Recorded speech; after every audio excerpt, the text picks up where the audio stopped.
Shall we start? Yeah. Yeah, sure. Okay. For those of you who don't know Abhishek Bhaiya, he was the ex joint secretary of the Club of Programmers before Shravan Bhaiya. He at the end of his second year he has done. And Bhaiya, please like feel free to stop me if I go somewhere, like if I go somewhere wrong. Okay. So ठीक second year के end में इन्होंने triple IT Hyderabad में research intern किया था. Then third year के end में ही did research internship at IBM. Then fourth year के एंड में ही has done a research internship with Uber. And right now like और इन्होंने माइक्रोसॉफ्ट में भी लाइक रिसेंटली अभी काम किया था जैन में. And now he is I think working with amazon AI.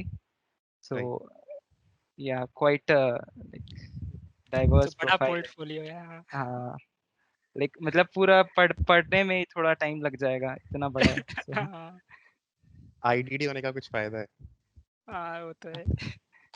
So we like और we'll be having a lot of questions क्योंकि लाइक आपका प्रोफाइल ही थोड़ा इंडस्ट्रियल मशीन लर्निंग पे है. सो वी होप दैट आप मतलब सब कुछ को लाइक हमें पेशेंटली आंसर करें because we have a lot to learn from you. So yeah I will be happy to. Yeah so um, like shall we start with the questions भैया, श्रवण भैया? हाँ, अम, हेलो भैया। तो पहले मतलब जब आपका जेई खत्म हुआ और आपको रैंक आया, तो हम्म आपने आपके दिमाग में था क्या कि कंप्यूटर साइंस या मैथ एंड कंप्यूटिंग लेना है, या मतलब क्या सिचुएशन था जब आपने ज्वाइन किया था? मतलब आपको पता था क्या करंट सिनेरियो के बारे में सब? हाँ, तो एक्चुअली प्रोग्रामिंग और कोडिंग मैं बचपन से कर रहा हूँ। तो ओके। फ्रॉम 6 7 स्टैंडर्ड, तो 7 स्टैंडर्ड में हमारे स्कूल में कोर्स होता था एनिमेशन का, फ्लैश डेवलपमेंट, माइक्रोमीडिया फ्लैश। तो हम्म। उसमें गेम्स वगैरह बनाता था। और फिर क्यू बेसिक, GW बेसिक पढ़ाते थे स्कूल में। तो वो भी काफ़ी करता था मैं। और कुछ इंटर स्कूल कंपटीशन वगैरह में जाता था। तो कंप्यूटर साइंस की तरफ पहले से ही मेरा था कि कंप्यूटर साइंस मेरे को अच्छी लगती है और मेरे को करनी भी है। 10th तक काफ़ी किया था, बट फिर जेई आ गया था। तो फिर सीएस हम्म। ली थी मैंने 11th 12th में, बट आई वाज लाइक इतना फोकस नहीं था। 3 4 इंटर स्कूल गया, ऐसा थोड़ा बहुत किया।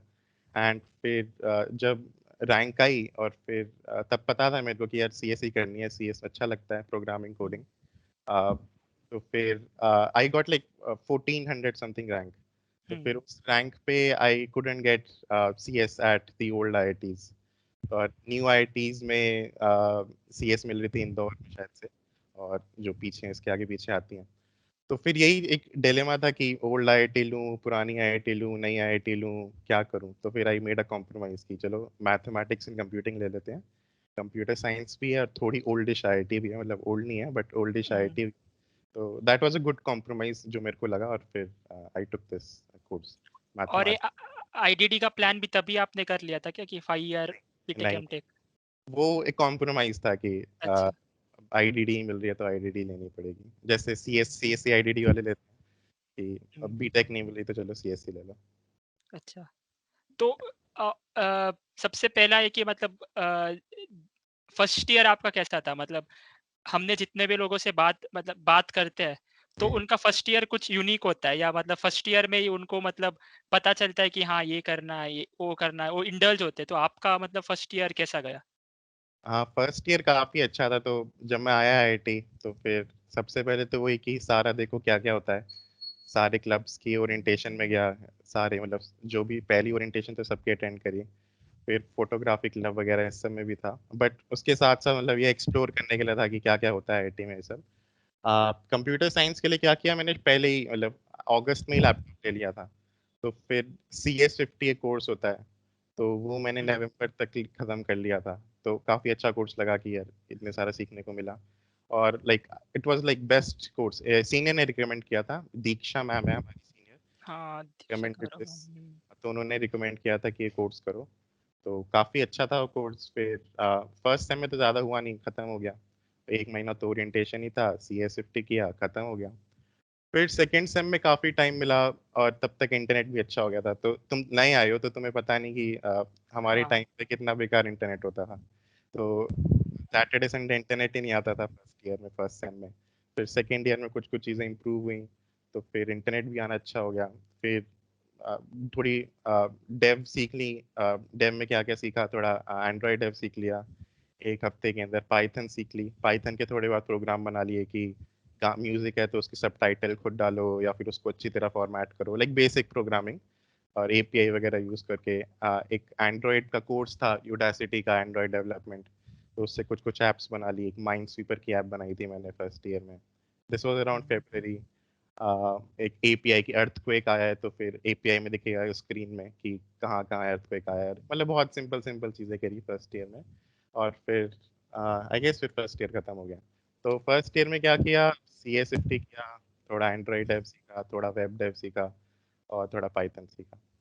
और तब कॉप्स का सिनेरियो था क्या कि मतलब कॉप्स आ रहा है, आपको जाना है वहाँ पे, क्योंकि इवेंचुअली आप जॉइंट सेक्रेटरी बन गए तो? नहीं नहीं नहीं नहीं, तो कॉप्स की वर्कशॉप अटेंड करता था, सबकी करता था, तो कॉप्स की भी करता था। बट कुछ कुछ हुई थी, एक मशीन लर्निंग की वर्कशॉप हुई थी, तो उसमें बहुत कुछ बताया था बट बहुत सर से ऊपर चला गया सब, तो कुछ समझ नहीं आया। बट करता था कि हाँ, मतलब सीनियर से कांटेक्ट है, हमारे कार्तिक भैया हैं +1 में, हम्म। और प्रांजल भैया, उनसे मतलब थोड़ी बहुत इंटरेक्शन होने लग गया था और फर्स्ट। आपने फर्स्ट ईयर में सीपी शुरू की थी क्या, हाँ, कॉम्पिटिटिव प्रोग्रामिंग? सीपी भी करी थी। आई आई रिमेम्बर हाँ। जनवरी फरवरी में सीपी करी थी, बट इतनी नहीं करी थी, मतलब 100-200 सवाल ही बनाए होंगे और 1500 रेटिंग तक गया था। और फिर उसके बाद की का फिर मैंने क्या, छोड़ो यार, कुछ फायदा नहीं है इसका कुछ करके, मतलब कुछ कुछ मिल नहीं रहा है। हम्म, सीपी कर रहा हूँ, रेटिंग जा रही है ऊपर, बट अब क्या करूँ। तो फिर हम्म। सीपी मतलब सब किया था, CP, web dev, CF, Python, तो एक बार देख लिया था क्या क्या होता है फर्स्ट। और So we मतलब अ, और so मतलब we are like technical, yeah, sorry sorry, हाँ, आप बोलो। और मतलब टेक्निकल को छोड़ के कुछ कल्चरल या इसमें भी गए थे कि आगमन उसमें? आगमन में नहीं गया था, वाटर रॉकेट बनाया था। एफएमसी अच्छा। का पार्ट था तो टी शर्ट बेची थी एफएमसी की। हाँ। फोटोग्राफी क्लब में गया था। और फिर ऐसे ऐसे छोटे फ्लेक्स चिपकाए थे, पोस्टर चिपकाए थे। टेक्नेक्स में भी कुछ कुछ इवेंट्स में पार्ट लिया था। तो कल्चरल, मेरे को डांस म्यूजिक का वैसे मेरे को आता होता है, कुछ है नहीं, बट ट्राई किया था कि चलो कुछ कुछ करते हैं, फोटोग्राफी सीखते हैं और ये सब करते हैं। बट वही है, फिजल आउट हो गया वो एक्साइटमेंट शुरू वाला कि ये सब करना है। तो फिर एंड ऑफ फर्स्ट ईयर में बस कोडिंग वगैरह से एसोसिएटेड था, बट शुरू। So भैया, like how did you start with machine learning in college, as in first year में, second year में? तो फिर एक मेरी इंटरेक्शन हुई थी हमारे +3 आई थिंक एमएनसी के ऋषभ डाल भैया हैं। तो वो हमारे टीए थे, एक आईटी वर्कशॉप करके हमारा कोर्स होता है।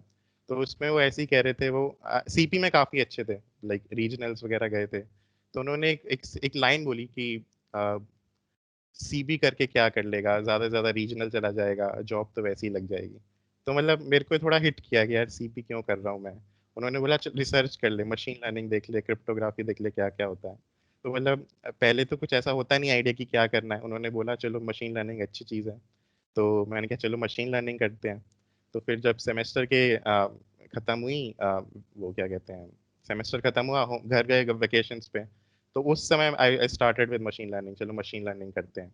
तो फिर मशीन लर्निंग के कैगल वगैरह पे अकाउंट बनाया, वो एंड्रोइंग का कोर्स कंप्लीट किया सबसे पहले, और कैगल पे कुछ कॉम्पिटिशन्स करे, और कुछ कुछ मतलब ऐसी स्पैम डिटेक्शन और बहुत सारी चीज़ें, बेसिक एमएल, और लाइक पांडास में प्लॉट करना, नमपाई में प्लॉट करना, ये वाली चीज़ करी थी at within like the summer vacation. तो समर वेकेशन काफ़ी अच्छी यूज़ करी थी। 90 डेज वगैरह की होती हैं, लाइक 40 डेज अच्छे से काम किया, 40 डेज ऐसे ही टाइम पास किया। हम्म। फिर वहाँ पे लाइक फर्स्ट कांटेक्ट हुआ मेरा मशीन लर्निंग से कि क्या रहता है ये। तो मतलब वहाँ पे आपने डिसाइड कर लिया था क्या कि इसके सेकेंड ईयर में इसे ही परस्यू करूंगा? डिसाइड तो नहीं किया था। तो क्या हुआ एक्चुअली कि एक चीज़ होती है ना कि थोड़ा लोगों से अलग हटना है। हाँ, हाँ। और आई थिंक लोग मशीन लर्निंग वगैरह इसलिए करते हैं क्योंकि थोड़ा अलग बनना है, अलग करना है। देख रहा था सब यार सीपी कर रहे हैं, कॉम्पिटिटिव कर रहे हैं, गोविंदा सीपी कर रहा है, इतने सारे लोग कर रहे हैं 10 सीपी, मेरे को ज़्यादा मज़ा नहीं आ रहा है। तो कुछ अलग करते हैं, कूल एक्साइटिंग टाइप करते हैं। तो फिर उसमें ही फिर मशीन लर्निंग पे हो गया कि यार मशीन लर्निंग क्या, एआई रोबोट्स क्या कूल चीज़ लगी है, तो ये सब ट्राई करते हैं।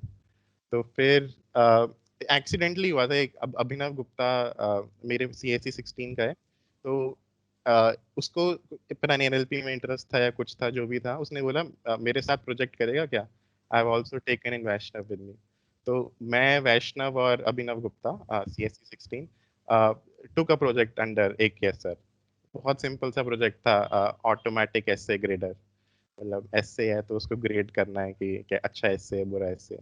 तो वहीं थोड़ा बहुत पाईटॉर्च लिखा वहाँ पे, थोड़ा न्यूरल नेट्स के बारे में पढ़ा, क्या क्या होता है, और वहीं से थोड़ा स्टार्ट हुआ कि ये करना है। मतलब मेन रीजन तो ये था कि ML करना है, क्योंकि थोड़ा अलग बनना है, थोड़ा कूल दिखना है। सही रीजन था या नहीं था ये नहीं पता, but that's how I started. और आपने सेकेंड ईयर्स में मतलब अपॉर्चुनिटी कोई ढूंढी थी क्या, मतलब ट्राई की थी क्या? स्कॉलरशिप्स होते हैं जैसे, या कंपनी में इंटर्नशिप्स होते हैं, तो यस।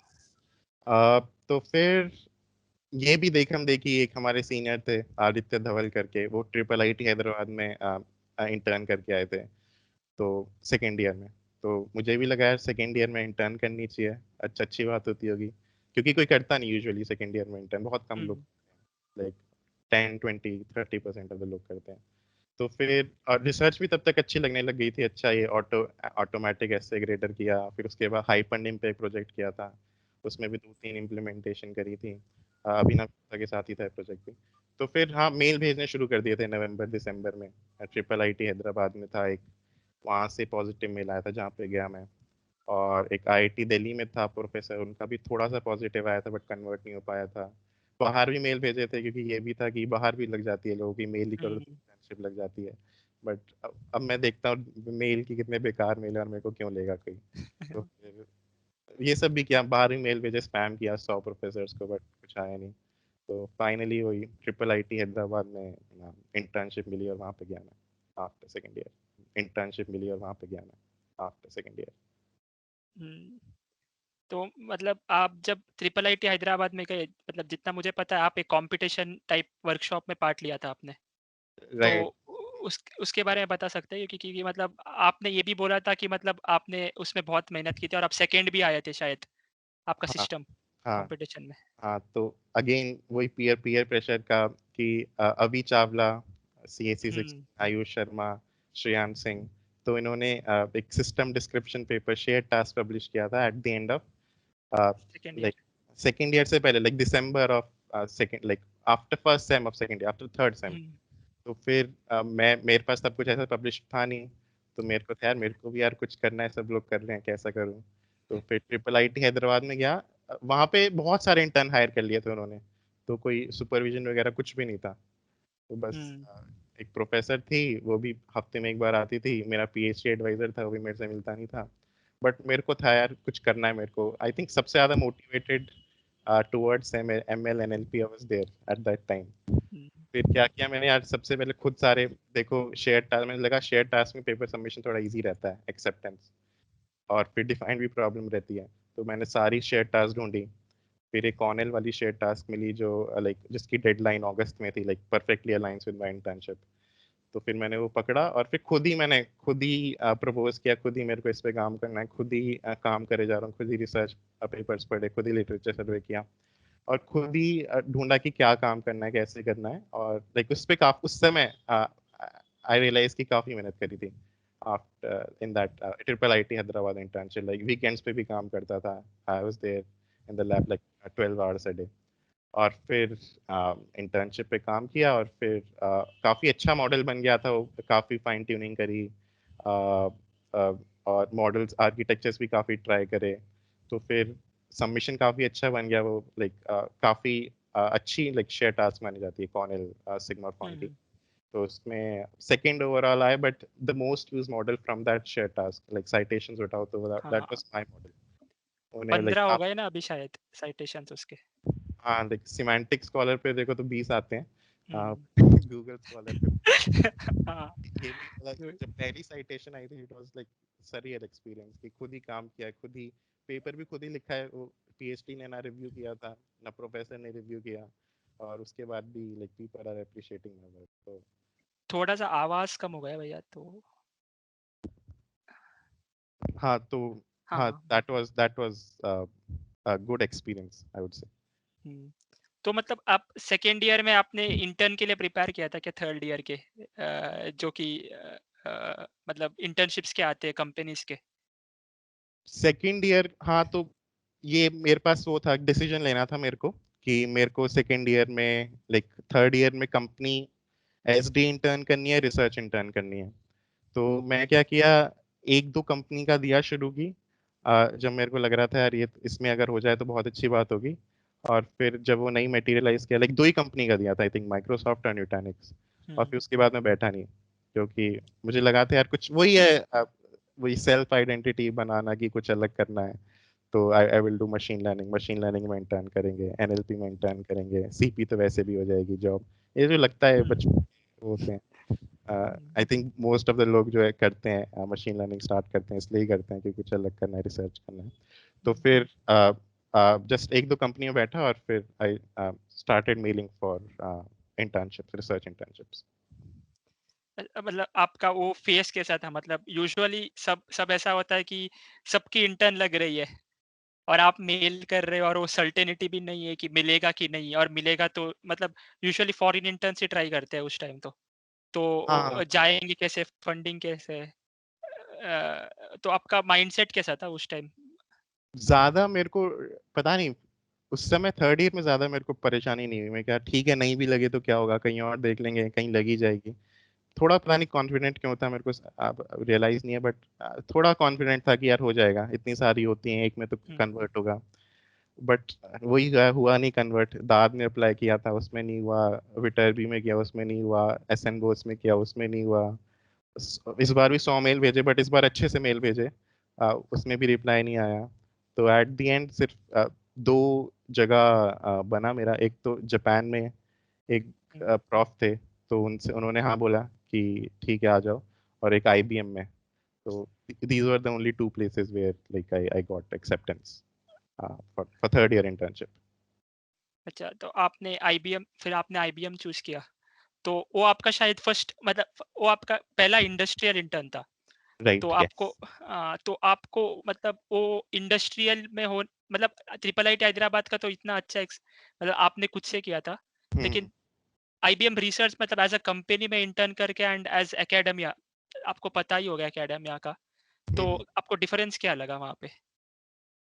तो काफी बहुत डिफरेंस होता है। तो इंडस्ट्रियल इंटर्न में बहुत ही ज्यादा लाइक, जो रिसर्च इंटर्न होती है एकेडमिया में भी, और थोड़ी एकेडमिक लैब्स जैसे माइक्रोसॉफ्ट रिसर्च या फिर माइक्रोसॉफ्ट रिसर्च इंडिया में बेसिकली। तो वहाँ पे क्या होता है, the internship is more of a mentor mentee experience, कि प्रोफेसर कुछ बोलेगा और फिर तुम उस पर काम करोगे, प्रोफेसर को रिपोर्ट करोगे तुमने क्या किया। बट अदर इंडस्ट्री वाली जगहों में क्या होता है, कोलैबोरेटिव एक्सपीरियंस रहता है, कि तुमने भी कुछ किया, उसने भी कुछ किया, और फिर खुद रिजल्ट्स डिस्कस करते हो। तो and that depends upon the company culture. तो फिर आईबीएम रिसर्च में भी थोड़ा मेंटी मेंटर वाला रिलेशनशिप था, कि my mentor, he was great guy. वो मेरे को रोज मिलते थे, रोज हम 1 घंटा 2 घंटा प्रॉब्लम डिस्कस करते थे, कि क्या क्या एक्सपेरिमेंट्स करने हैं, कल के एक्सपेरिमेंट्स के क्या रिजल्ट आए। और फिर अगले दिन, और मतलब ऐसे रोज करते थे। तो यू कांट एक्सपेक्ट कि ऐसा कुछ प्रोफेसर्स के साथ होगा। प्रोफेसर्स में एक हफ्ते में एक बार मिल लिए, गाइड हो गया ऐसा। But there the like the scenario was completely different, बहुत हैंड्स ऑन मेरा एक्सपीरियंस था एट आईबीएम रिसर्च। सो और वही है, पर्क्स भी थोड़े अलग रहते हैं, और एक टीम वाली फीलिंग रहती है कि यू आर इक्वल। चाहे थोड़ा मेंटर मेंटी का रिलेशनशिप ही है, बट यू आर इक्वल। तो मेरा मेंटर मेरे से 10 साल बड़ा है, तब भी हम ऐसी बात कर रहे हैं नॉर्मली। वो कुछ आइडिया दे रहा है, मैं कह रहा हूँ ये अच्छा नहीं लग रहा है मेरे को। तो थोड़ा कोलैबोरेटिव ज्यादा होता है एज अपोज टू एकेडमिक। मतलब वहाँ पे टॉपिक सब आपने क्वेश्चन आंसरिंग सिस्टम्स पे काम किया था, तो वहाँ पे वो टॉपिक ऑलरेडी डिसाइडेड था क्या? मतलब आपका टीम ऐसा था क्या कि जो क्वेश्चन आंसरिंग में काम करती है? राइट। तो टीम मेरी डायलॉग सिस्टम्स थी, और मेरे को डायलॉग पे काम करना था, तो that was good for my side. वहाँ पे project we decided on our own. पहले एक हफ्ता लिटरेचर सर्वे किया, और फिर कुछ कुछ पेपर्स डिस्कस हुए। आई डिडंट हैव मच से इन दैट, बट क्योंकि लाइक मेरे को नहीं पता उनको क्या बिजनेस प्रॉब्लम अटेंड करनी है। बट ये था कि problem, if I had like given some suggestion कि इस पे काम करना है या इस पे मैं स्ट्रेस करता, तो they would have taken into account कि क्या काम करना है, बट ब्रॉडली डिफाइंड था कि उन्हें डॉक्यूमेंट पे कुछ काम करना है और डायलॉग सिस्टम से रिलेटेड। एंड वहाँ पे फिर हमने प्रॉब्लम स्टेटमेंट डिसाइड करी। तो टीम में डिसाइडेड रहता है कि क्या काम करना है, फ्लेक्सिबिलिटी थोड़ी कम है, क्योंकि अकेडमिया में तो कुछ भी टॉपिक उठा सकते हो, मतलब प्रोफेसर को कुछ ही बोल दिया ये करना है, उसे अच्छा लग रहा है तो कर सकते हो, but in industry you should have a business application, और तुम्हारे डोमेन में प्रॉब्लम सॉल्व करनी चाहिए कि why you are the best person to solve this problem instead of the other team, कि जो भी इसी लाइक सीवी पे काम कर रही है तो मैं सीवी का नहीं उठा सकता ऑब्वियसली। तो ये थोड़े कंस्ट्रेंट्स रहते हैं कि you have to be within that domain, और बिजनेस प्रॉब्लम होनी चाहिए, और ये सब चीजें थोड़े कंस्ट्रेंट्स हैं in industry as compared to academia. So Bhaiya, how was the application procedure in for IBM? IBM का वेब पोर्टल था, so I applied on that, और फिर तो I got an interview, और इंटरव्यू भी बस कुछ इंटरव्यू नहीं था, लेकिन वेरी इनफॉर्मल टॉक, आधा घंटा, बस आधा पौना घंटा हमने बात करी, और फिर लाइक ये मेरी ऑफर, फिर बाद में दूसरे मेंटर भी थे, उनसे भी आधा घंटा बात करी, और फिर इसमें हो गया। तो बस उन्होंने प्रोजेक्ट्स के बारे में पूछा कि क्या क्या किया है, तो here that submission came into like, वो काफ़ी यूजफुल रहा जो किया था। और फिर क्योंकि वहाँ पे एक्सपीरियंस भी था, तो ही वुड टॉक कि कैसे इम्प्लीमेंट किया, क्या किया, तो I could go into the details कि यार ये बहुत मुश्किल था ये इम्प्लीमेंट करना, ये पाई टॉर्च में इजी नहीं है। तो ही अंडरस्टूड कि मेरे को आता है sequence to sequence learning models, क्योंकि डायलॉग सिस्टम्स ही वही होते हैं एसेंशियली, कि एक सीक्वेंस से दूसरे सीक्वेंस पे जाना है। और कंप्यूट जो मैंने काम किया था वो भी लगभग ऐसा ही था, कंप्यूटेशनल मॉर्फोलॉजी में। तो फिर ही न्यू कि मेरे को आता है, और मेरे को पाईटॉर्च से भी काम करना आता है, मैंने कुछ कुछ एक्सपेरिमेंट चला रखे हैं, तो it won't be difficult for me to like work on the problem, so I could start from the day one. So that's why I guess that experience of Triple IT Hyderabad helped in this internship. And how आपने did you come across this I mean applying to, how did you decide that I need to apply to IBM? Because generally ये available होता नहीं है, I mean आपने खुद से देखा होगा या सर्च किया होगा, और maybe through someone. Right, तो खुद ही सर्च किया था। So अगर ऑन कैंपस इंटर्नशिप नहीं लेते हो, तो most of your time is spent on like searching internships. तो हर जगह अप्लाई करता था मैं, like even the internship like above my level, Facebook में भी अप्लाई कर दिया, गूगल में भी अप्लाई कर दिया, और फिर हर जगह अप्लाई करता था, और फिर देखता रहता था कि नई नई अपॉर्चुनिटीज कैसे आ रही हैं। आप लिंक्डइन पे प्रोफाइल्स देखता था लोगों के कि लोगों ने कहाँ कहाँ इंटर्नशिप करी है, तो इन्होंने यहाँ पे करी है तो मैं भी ट्राई करता हूँ कि यहाँ पे इंटर्नशिप करके देखते हैं। तो आईबीएम में क्या हुआ था कि आई सॉ कि सम पीपल करते हैं लोग आईबीएम रिसर्च में इंटर्नशिप, तो मैंने उनके लैब डायरेक्टर को मेल भेज दिया, मेरे को भी इंटर्नशिप करनी है, आपकी एप्लीकेशन कब खुलेंगी, तो उन्होंने बोल दिया कि इस टाइम पे खुलेंगे। तो that's all, like you have to be very proactive while sitting for off campus, like on campus में तो स्पून फीडिंग होती है कि कंपनी भी सारे टीपीसी सब अरेंज कर रहा है, और फिर बस कोडिंग करो और फिर मिल जाएगा, बट हियर कोल्ड मेलिंग भी करनी पड़ती है। और फिर जैसे ये जापान के जो प्रोफेसर थे योइची मत्सुयामा, उनको मैंने कैसे ढूंढा, आई सॉ कि उन्होंने फेसबुक, मेरे प्रणव भैया एक सीएससी, आई गेस +2 और +3, so he worked under him at CMU. तो इन प्रोफेसर ने अपने फेसबुक पे एक पोस्ट डाला था कि ये मेरे पास एप्लीकेशन है, तो he liked it, like Pranav भैया। तो फिर वहां से मेरे को फेसबुक में आया कि ये इंटर्नशिप के लिए सीख कर रहे हैं लोगों को, फिर मैंने वहां से अप्लाई किया। तो you always have to be proactive while searching for internship in off campus scenario. मतलब आपने थर्ड ईयर तक डिसाइड कर लिया था कि आपको मतलब आपने बोला डायलॉग सिस्टम्स मुझे करना था, तो आपका थर्ड ईयर तक वो फिक्स था क्या कि मतलब डायलॉग सिस्टम्स? और क्यों आपको लगा कि डायलॉग सिस्टम्स अच्छा है रिसर्च टॉपिक? क्योंकि डायलॉग सिस्टम्स लाइक, अगर रोबोट बनाने हैं, फ्यूचर हाईफाई में जाओ, मतलब बिल्कुल ही, कि अगर if you want to have these like artificial agents जिससे तुम बात कर सको, जो तुम्हारा काम कर सकें, तो एसेंशियल बात है ना कि you should be able to interact with them, you should be able to talk with them. तो डायलॉग सिस्टम मेरे को एक ऐसा एप्लीकेशन लगा जो एक तो लॉन्ग टर्म भी है, कि ऐसे ऐसे इंटेलिजेंट एजेंट्स बनाने हैं, तो you should have this part of the problem should be solved, तो उनसे तुम डायलॉग करना आना चाहिए। और दूसरा पार्ट था कि इंडस्ट्री में बहुत सारी इसके वो हैं यूजेस, तो एलेक्सा देख लो, सिरी देख लो, गूगल असिस्टेंट देख लो, तो ऐसा टॉपिक भी है जो इस समय भी चल रहा है, और इसका लॉन्ग टर्म भी है। तो एक ऐसी चीज़ है जिसपे तुम पूरी लाइफ काम कर सकते हो, और इंडस्ट्री में भी अपॉर्चुनिटीज मिलती रहेंगी, और फिर एक ऐसा भी है कि खत्म कभी नहीं होगा। इसलिए मेरे को ऐसा लगे कि this is something that I should pick. तो आपका थर्ड ईयर के इंटर्नशिप के बाद आईबीएम का मतलब क्या माइंडसेट था, क्योंकि आपने फिर उबर में ट्राई किया या और भी कंपनीज में ट्राई की, अमेजोन में भी ट्राई किया था, अमेजोन यूके में भी, तो आपका दोनों जगह लगा था। तो आपका तब ये आइडिया था क्या कि मतलब अभी और आपने डार्ड में भी डाला था तब, तो आपका माइंडसेट क्या था कि मतलब अभी एकेडमी या रिसर्च में जाना है कि मतलब इंडस्ट्री में ही कंटिन्यू करना है? हाँ, राइट। तो मेरा मेन आइडिया तब था कि मेरे को पीएचडी करनी है, और फिर मतलब पेपर इकट्ठा करना है। असली बात यह है कि पीएचडी के लिए अगर तुम कहीं भी अप्लाई करते हो तो you need a lot of papers. So top tier top 10 जगह में चाहिए तो 3 टॉप टीयर पेपर्स होने चाहिए तुम्हारे at ACL type conferences, ACL और EMNLP। I am talking about NLP right now. तो ये था कि चलो अप्लाई करते हैं। आई ऑल्सो अप्लाई टू क्या academia, but I also apply to these research labs, क्योंकि यहाँ पे भी काफी अच्छा काम होता है। These people also regularly publish papers. So IBM में if you see like I have published a paper at EMNLP, तो वहाँ पे सैलरी भी मिली और वो कोलैबोरेटिव एनवायरनमेंट भी मेरे को अच्छा लगा कंपनी में काम करके। और फिर ये भी था कि यार पेपर भी पब्लिश हो रहा है, तो इट वाज लाइक एक ही तीर से दो निशाने, दैट सॉर्ट ऑफ थिंग। तो फिर सोचा चलो यार इंडस्ट्री में भी अप्लाई करते हैं और अकेडमी में भी अप्लाई करते हैं। तो फिर क्योंकि इस समय मेरे पास बहुत ज़्यादा एक्सपीरियंस हो गया था, uh, दो दो इंटर्नशिप्स हो गई थी, और यूजुअली IDD लोग नहीं होते ना, यूजुअली लोग बीटेक होते हैं। तो फिर आई had like an advantage. IBM research भी एक अच्छा नाम है, और फिर दो पब्लिकेशन और प्री प्रिंट टाइप ऐसी चीज़ भी हो गई थी। So I applied to a lot of places, and I got calls. I applied to Uber, San Francisco. I applied to this Amazon, Cambridge, Amazon, and Apple Cambridge, and also to a lab in France. So, no name lab, but I also got a response from there.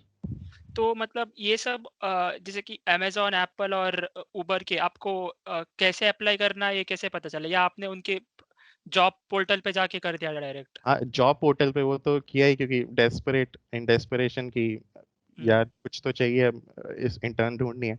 तो that is the first strategy कि job portals पे कर दो, and that way I got the internship at the interview call at Amazon Cambridge and Apple Cambridge। तो ये सीधा from the job portal था।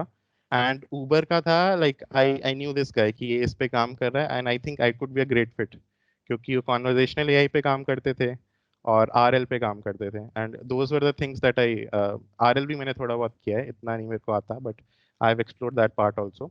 तो आई मेल्ड हिम, और फिर वहाँ से अगस्त में मेल किया था मैंने, एंड थोड़ा थोड़ा धीरे धीरे चला। फिर 2-3 राउंड इंटरव्यू हुए दिसंबर तक, फिर जनवरी में एक ऑफर आया।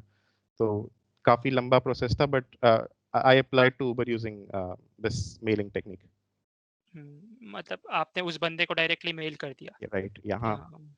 और काफी कम पैसे चांस होता है कि दैट ये चीज पड़े, क्योंकि एक तो बिल्कुल रिसर्च इंटरेस्ट मैच होने चाहिए, जो वो बंदा ढूंढ रहे हैं कि वो ढूंढ रहे हैं जिसने कॉन्वर्जेशनल AI पे काम किया और RL पे काम किया है, तो तुम्हें उस पे होना चाहिए। और फिर ये भी है कि टीम्स एक एक या दो दो ही पोजीशन रहती हैं टीम्स के पास, तो फिर ये भी है कि पहले नहीं ले रखा उन्होंने कोई, they have someone in mind. और मैं मास्टर स्टूडेंट हूँ, वहाँ PhD भी रहते हैं, तो काफी नॉन डिटर्मिनिस्टिक प्रोसेस है। But if you hit multiple times, अगर 1000 जगह अप्लाई करोगे तो 10 जगह 5 जगह से इंटरव्यू कॉल तो आ ही जाएगा। That's how I approach this. और ये मतलब काफी बड़े कंपनीज है, तो इनके में इंटरव्यू प्रोसीजर क्या कैसे रहा आपका, मतलब किस चीज पे फोकस किया उन लोगों ने? राइट। तो Amazon का था एक राउंड DS एल्गो, बट काफी हल्का DS एल्गो था वो, क्योंकि अप्लाइड साइंटिस्ट में लेवल कम रहता है। I guess LeetCode medium type of questions थे। और फिर NLP के क्वेश्चंस थे, तो एक राउंड पूरा NLP का था। उसमें हाइपोथेटिकल प्रॉब्लम्स देते थे वो, एंड दे वुड आस्क कि इसको कैसे सॉल्व करोगे। तो मेरे को प्रॉब्लम थी कि मान लो एक सेंटेंस दे रखा है, एंड उसमें से स्पेसेस हटा दी, तो तुम एक मशीन लर्निंग मॉडल कैसे ट्रेन करोगे जो स्पेसेस दोबारा डाल दे। तो तो इसके लिए खुद सोचना पड़ेगा because कैसे करना है। तो मैंने बोला सीक्वेंस टैगिंग से कर सकते हैं, ऐसे कर सकते हैं। तो एक बस नॉर्मल डिस्कशन हुआ एंड दे न्यू, क्योंकि थोड़ा बहुत मैंने खुद ही आइडियाज दे दिए, तो उन्हें लगा कि यार इसको पता है कि कैसे चीजें होती हैं। तो at Amazon it was one round DS algo plus leadership principles, which Amazon famous है कि 13 leadership principles होते हैं, तो उनके उनके ऊपर वो situations पूछते हैं। और फिर एक राउंड NLP था जिसमें ऐसी कुछ कुछ प्रॉब्लम्स देते रहे and I had to come up with solution. So उन्होंने पूछा कि कैसे करोगे इसको, कम डेटा हो ज़्यादा डेटा हो, और मैंने खुद प्रोएक्टिवली बोला कि कितना डेटा है हमारे पास, तो कि दे न्यू कि he is asking these questions, तो थोड़ा बहुत आइडिया है इसको। So that's how Amazon UK went. And Apple, the first round was phone screen, तो उसमें वही L1 regression, L2 regression, थोड़ा ML पे फोकस था वो कि क्या डिफरेंस होता है, उससे कैसे फीचर्स आते हैं। ML के क्वेश्चंस जैसे रहते हैं, अगर इंटरनेट पे ढूंढोगे तो मिल जाएंगे। बेसिक ML क्वेश्चंस की SVM में कर्नल ट्रिक क्या होती है, और these kind of questions. And also about my project की क्या प्रोजेक्ट किया था, उसमें तुम्हारा कॉन्ट्रीब्यूशन क्या था, क्या फ्रेमवर्क यूज किया। और उस फोन स्क्रीन के बाद I had this assignment, so that was of DS algo, and फिर like but I didn't make it through Apple, so दो राउंड में I was they selected 5 people, और उनमें से उन्हें एक जना सेलेक्ट करना था, and but I got midway rejected, so I got only through 2 rounds for Apple. and Uber की बात करें तो वही पहले तो जनरल बात हुई, और फिर एक राउंड में जनरल मशीन लर्निंग के बारे में कि नेचुरल लैंग्वेज अंडरस्टैंडिंग के बारे में तुम्हारा क्या है, कोडिंग, थोड़ा कोडिंग भी करवाया कि if you have to code BERT from scratch कैसे करोगे, क्या क्लासेस बनाओगे और ये सब। तो it is a bit informal, specially as compare to SD roles की जिसमें बस एक प्रॉब्लम थी उसको सॉल्व करना है दो, और फिर based on that you get. But here थोड़ा ज्यादा डिस्कशन होता है। हाँ, तो मेरा गूगल का भी इंटरव्यू एक्सपीरियंस था। I got this interview for Google Paris, Google research Paris. तो उसमें भी दो राउंड एक साथ हुए। एक में डीएस एल्गो पूछा उन्होंने, हीप का क्वेश्चन था, तो आई एन लॉग इन वाला सोल्यूशन दे दिया, ओ ऑफ एन वाला नहीं दिया, तो वहाँ पे कट गया। बट रिसर्च राउंड में अगेन जनरल बातें करी उन्होंने कि इस प्रॉब्लम पे काम कर रहे हो, नेचुरल लैंग्वेज अंडरस्टैंडिंग के बारे में क्या कहना है, और मतलब ऐसी जनरल और फिर स्पेसिफिक भी, प्रेसिशन क्या होता है, रिकॉल क्या होता है, और ये सब।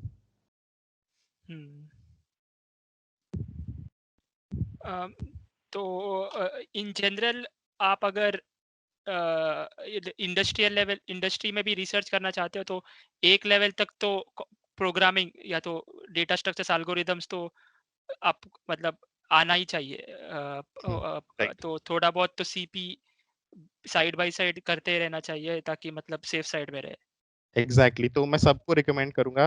Even after this I give a lot of interviews where I was rejected because of competitive programming की मेरे को इतनी अच्छी तरह नहीं आती। तो गूगल का एक प्री डॉक होता है इंडिया में कि like research intern type but full time, कि after your graduation you can do this. तो उसके अंदर उन्होंने मेरे से KMP पूछ लिया था, स्ट्रिंग एल्गोरिदम होती है ना, तो मेरे को याद नहीं थी, तो मेरे को तो फिर थोड़ा बहुत लीड कोड किया था मैंने, बट KMP किसको याद होगा। तो फिर वो पूछ लिया, तो वो नहीं बना मेरे से, तो रिजेक्ट हो गया मैं। तो यू शुड, अगर तुम्हें इंडस्ट्री में काम करना है, if you don't just want to become a professor, like professor भी अच्छी चीज है, बट अगर इंडस्ट्री की तरफ देखना भी है, टेक कंपनी की तरफ, तो DSL को तो आना चाहिए। और this is something that I am also working on, और like I would also continue to work on, क्योंकि तो यही है आपका। फिर आपने फिर डिसाइड कैसे किया? आपका अमेजोन में भी लग गया था, उबर में भी लग गया था, तो did again the dialogue systems thing come into the picture? नहीं, तो माइक्रोसॉफ्ट में तो थोड़ा काम रीजनिंग के ऊपर था। तो फिर द थिंग इज इंडस्ट्री में एक दो चीज और भी अच्छी है, जैसे अपार्ट फ्रॉम कि थोड़ा मेंटरशिप वगैरह रहता है, you also like the compensation that they give, right? तो फिर एकेडमी में क्या है कि खुद ही पैसे लगाने हैं, कुछ सेव नहीं होगा। थोड़ा मनी माइंडेड भी हूँ मैं थोड़ा, तो फिर कि चलो यार पैसा ही मिल रहा है तो वो भी कर लेते हैं। तो if you go to these corporate research corporate, तो they pay you good money. That was also one motivation. और फिर ऐसा भी मन नहीं करता ना कि if you are working hard, if you are working 10 hours a day, and you are paying money by yourself, so you don't feel respected for your hard work. So that is one reason. So I tried at Microsoft. Microsoft, it was not about dialogue systems. It was about the uh, natural language के अंदर कि कैसे the decisions that these natural language algorithms make, they are foolproof. Like कोई patterns use तो नहीं कर रहे, and symbolic natural language processing, to be precise. So this is something that I worked on. ये थोड़ा IBM पे जो काम किया था उससे related था. तो IBM में दोनों चीज पे काम किया था, एक तो conversational question answering पे, और एक ऐसा कि कैसे जो हमारे मॉडल्स बन रहे हैं NLP के मॉडल्स वो ब्रिटल ना हो, they are able to learn the right things, and based on the right not just by seeing the patterns, but based on the right reasoning approaches. So that it is something that is similar to जो मैंने Microsoft में काम किया, and like I can't reveal much क्योंकि वो भी publication stage में अभी कुछ आया नहीं उसका. और फिर Amazon में मेरा है कि Amazon is the one of the best roles, Amazon applied scientist. जैसे Microsoft है, they don't give you full time offer after your internship. IBM gives. IBM के अंदर if I had done it in fourth year, so I would got a full time offer. So Uber also gives a full time offer, but Amazon is also a company which gives full time offer. तो Amazon का applied scientist role काफी cool है. तो here you get to work on models कि खुद model भी बना रहे हो, रियल लाइफ बिजनेस इम्पैक्ट वाले प्रोजेक्ट सॉल्व करने के लिए, और कोडिंग भी इन्वॉल्व है. तो मेरे को थोड़ा ऐसा रोल चाहिए था जिसमें I get the best of both worlds की पेपर भी पब्लिश कर रहा हूँ, और फिर उन मॉडल्स जो मैंने बनाए हैं, जो मैंने डेवलप करे हैं, उनको मैं स्केल भी डिप्लॉय भी कर पा रहा हूँ. So that is why I took this internship ki if I work here and work good enough, I'll get a BPO. So that is one of the plans for this. तो इस मतलब fourth year में जब आपने उबर में Covid के वजह से आप फिर उबर इंडिया में आ गए, तो Right. वो कैसे था Yes. आपका? तब आप एचडी के पास भी आ गए, और जितना मुझे पता है आपको एचडी पसंद भी आने लग गया. तो तो हाँ, उबर के अंदर एक्चुअली मेरा पहले काम सैन फ्रांसिस्को में, I was given a role there, but covid आ गया. तो फिर और कोविड के कारण उबर एआई, अब Uber had suffered some losses as well. तो फिर दे deprioritize their AI division. तो Uber AI है, they fired a lot of people over there, like 100 people, including the mentor that I was supposed to work with, including the person who took my interviews. तो फिर so bad luck, कुछ हुआ है corona के कारण, जाने को मिलता बाहर, अच्छा एक्सपीरियंस होता, but that's how life is. और लोगों का तो और बुरा हुआ है. और फिर I got transferred to a team in India where it was not research based. I would not say pure research, but more of a data science type of work की, but AI और ML था उसके अंदर की, given some driver reported tickets, उसको कैसे classify कर सकते हो कि ये टिकट सही है नहीं है. तो उसमें मैंने सीखा कि यार फीचर कैसे निकालते हैं, और काम कैसे होता है एक्चुअली इंडस्ट्री में, और फिर जो तुम काम करते हो उसका यूज कितना ज्यादा रहता है एज अपोज टू अकेडमिया. तो अकेडमिया में मेरे को हमेशा, या फिर अकेडमिक रिसर्च लैब्स में ऐसा हमेशा लगता था कि यार बस पेपर पब्लिश किया, उस पेपर को कोई पढ़ेगा भी क्या, और कोई साइट भी कर दे 2-3 जने, तो फिर उसका कुछ यूज होगा क्या. तो ये समथिंग ये हमेशा मेरे को लगता था यार क्यों कर रहा हूँ मैं ये. पेपर है, गोल ठीक है, पेपर करना है, पीएचडी करनी है, but this is not very useful, ऐसा मेरे को लगता था. ठीक है, लॉन्ग टर्म में हो सकता है इम्पैक्ट, कुछ थोड़ा बहुत काम किया तो उसका कोई और उसको पकड़ के कुछ और कर दे उस पर, but you don't see any local short-term impact. So that is why I like the work that I did at Uber. कि जो मैंने काम किया वो टिकट्स पे लगाया, एक यूजर एक्सपेरिमेंट किया, और फिर दिख रहा था कि यार इससे एफिशिएंसी बढ़ रही है, जो ऑपरेटर्स को कम काम करना पड़ रहा है आफ्टर यूजिंग दिस एल्गोरिदम. और फिर I talk to this person from Uber जो मेरी टीम में थे, एंड दे सेड दैट जो मैंने एल्गोरिदम बनाई थी that was deployed and launched against like 20 different markets. तो अगर ऐसा सुनने को मिलता है, that is more like gives you more satisfaction as compared to say like 10 citation. तो फिर दैट्स व्हाई मुझे लगा कि यार ये इंडस्ट्री वाला काम काफी अच्छा है, थोड़ा अप्लाइड काम है, बिजनेस प्रॉब्लम भी सॉल्व करने को मिल रही है, मशीन लर्निंग भी लगाने को मिल रही है, अप्लाइड अमेजोन में तो पेपर भी पब्लिश करने को मिल रहे हैं, तो फिर बेस्ट ऑफ बोथ वर्ल्ड्स. तो अभी आपका अभी अमेजोन में चल रहा है. हाँ, तो अभी आप ये आइडिया में हो कि मतलब आपको अगर अमेजोन अभी पीपीओ देगा तो आप वहाँ पे कंटिन्यू करोगे?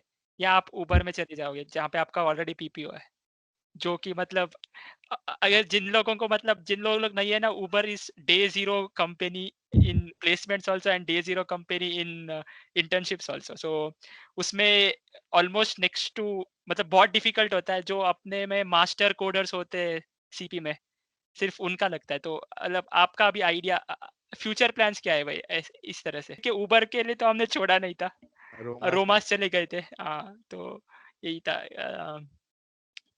तो भैया मतलब कॉलेज अभी टेक्निकल हो गए, तो कॉलेज में आपका मतलब क्या एक्सपीरियंस था? जैसे कि मतलब ऐसा होता है ना कि मतलब जब मैं फर्स्ट ईयर में आईआईटी बीएचयू में आया था, तो मेरे लिए तो बहुत अच्छा एक्सपीरियंस था वो, क्योंकि मैं तो शहर से आया हूँ छोटे से। लेकिन काफी लोग ये करते रहते कि यार आईआईटी कानपुर इतना बढ़िया है, ये इतना बढ़िया है, तो यहाँ पे ये नहीं है। तो आपको कैसे लगा था इन जनरल आईआईटी बीएचयू जब आप आए थे? तो फ्रैंकली तो काफ़ी बेकार लगा था। तो मैं दिल्ली से हूँ, तो फिर यहाँ पे तो बड़ी बड़ी बिल्डिंग दिखती हैं। तो बनारस मैं, और फिर मैं इंडिया भी ज़्यादा घूमा नहीं हूँ। आ, बस मुंबई है सब, मुंबई दिल्ली है सब बड़ी बड़ी सिटीज़ में। तो बनारस गए तो मैं क्या, कब सिटी कब आएगा, सिटी कब आएगा, बड़ी बिल्डिंग्स कब आएंगी, वो छोटी छोटी बिल्डिंग ही चली जा रही थी। मैं क्या ठीक है यार, छोटी सिटी ऐसी ही होता होगा। फिर अंदर गए कैंपस के हॉस्टल के अंदर गए, तो फिर एडमिनिस्ट्रेशन अपना ऐसा ही है। तो एसएन बोस पे इतना कूड़ा पड़ा हुआ, किसने कुछ साफ नहीं किया हुआ, वो खुद साफ कर रहे। फिर रूम्स में गए, एक रूम में 3 जने हैं। और फिर लाइक आई वाज लाइक, मुझे लगा यार क्या, कहाँ आ गए, क्या कर लिया है मैंने। बट और फिर इंटरनेट के इश्यूज रहते थे फर्स्ट सेमेस्टर में। But over a period of time you get like use to it, कि थोड़ा यार इंफ्रास्ट्रक्चर बेकार है, but apart from these things, I think I've been to like from an I was part of a COPS. So as part of Inter IT, I've been to like 3 IITs, Madras, Bombay, and also been to Triple IT Hyderabad. तो जब मैं देखता हूँ कि infrastructure तो अपना लो है थोड़ा, ये तो मैं मानता हूँ कि बॉम्बे जितने इतने बड़े बड़े 12 फ्लोर के वो बिल्डिंग्स नहीं है, मद्रास जितना बड़ा वो एग्रीकल्चर जैसे उनका पूरा एक फॉरेस्ट है आईआईटी मद्रास के अंदर, वो सब नहीं है। बट अब जो फेस्टिवल्स रहते हैं, जो फेस्ट रहते हैं, जो पीयर ग्रुप रहता है, वो काफ़ी सिमिलर है। तो फिर शुरू में एक्सपीरियंस बेकार आता, but over time you get use to it, and you see the people around you. तो मतलब इतने अच्छे अच्छे लोग हैं एमएनसी में। मैं जो वो पढ़ता था कोर्सेज के लिए, तो I was not at the top. और लोग इतने इतने स्मार्ट रहते हैं, इतने हार्ड वर्क करते हैं। तो तुम्हें लगता है यार ठीक है, तुमसे स्मार्ट लोग भी हैं, तुमसे हार्ड वर्किंग लोग भी हैं, तुमसे एम्बिशियस लोग भी हैं, तो उनसे तुम बहुत सीखने को मिलता है। अ, ये आईआईटी का मेरा रहा कि ठीक है इंफ्रास्ट्रक्चर थोड़ा बेकार है, बट अदर और चीज़ों में काफ़ी अच्छा है। मतलब और लोग इतना इतना चेक कर रहे हैं, तो फिर उनको देख के तो मोटिवेट कर, मतलब ये थोड़ी वैसी वाली चीज़ें हैं। तो दैट दैट ही रिमेम्बर किया, ऐसे ये सब भी किया मैंने। तो भैया आपका अभी हायर स्टडीज पे क्या है? क्योंकि आपका एक और भैया का है कि भैया का 336 स्कोर है जीआरई में, if I am not wrong.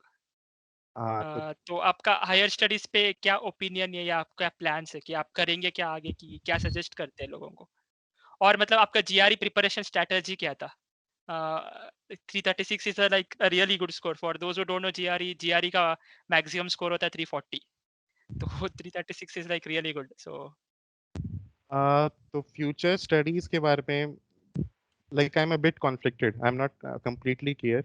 तो पहले था तो यार पीएचडी करनी है, बट जैसे जैसे इंडस्ट्रियल रिसर्च इंटर्न्स करी और इंडस्ट्री में काम किया, तो ऐसा लग रहा है यार industry is something that I like more, क्योंकि इसमें इम्पैक्टफुल प्रॉब्लम्स पे काम करने को मिलता है।